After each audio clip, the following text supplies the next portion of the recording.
Hello, I'm James Manxlow, CEO of MindTools.com, home to hundreds of free career-boosting tools and resources. And I'm Amy Carlson from MindTools.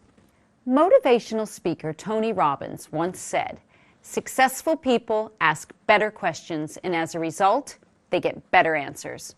And there's no doubt he's right. When we ask the wrong questions, we don't get the information we need. They not only waste time, but they can even give us the wrong information, sending us on a wild goose chase. The right questions do the opposite.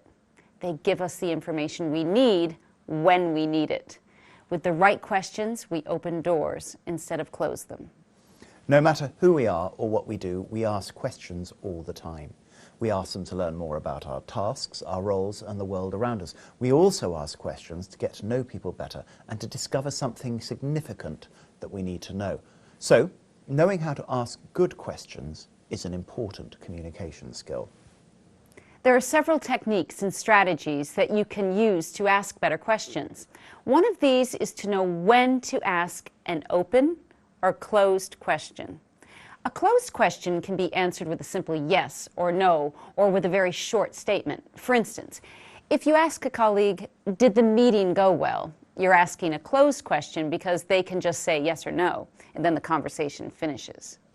Asking an open question is more effective because it forces the other person to open up and give you more detail. For instance, asking a colleague, "What did you go over during the meeting today?" is an open question. This is because the question forces them to give you a longer, more detailed answer. Another useful questioning technique is called funneling. This is when you start off with easy, closed questions and then ask more specific questions as you go along. Police detectives often use funneling when they're trying to get witnesses to remember specific events or details. But you can use funneling to gain the interest or confidence of someone when you're talking to them, or to get more information about a specific topic. For instance, imagine that you want to find out more about a meeting between one of your team members and a new client. You could use the funneling technique to help you get the information you need. So, you'd begin by asking your team member, "Did you meet with the client?" They answer yes. Then you ask, "Were you on time?" And they say, "Yes, I was actually 10 minutes early." Next you ask, "What was the client's body language like while you were talking?" Your team member thinks a moment and then says, "I think it was pretty open and engaged. He looked at me in the eye and I didn't see him fidgeting while he was speaking. He seemed to pay attention the entire time." You finally ask, "Did the client have any questions after you finished your pitch?"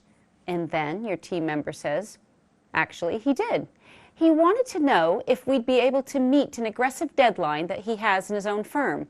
I told him that we could."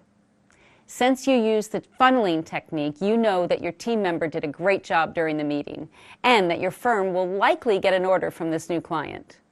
Knowing how to ask the right question is an essential communication skill. You can use open and closed questioning and funneling to get the information you need. There are several further questioning strategies that are really useful, and you can learn more about these in the article that accompanies this video.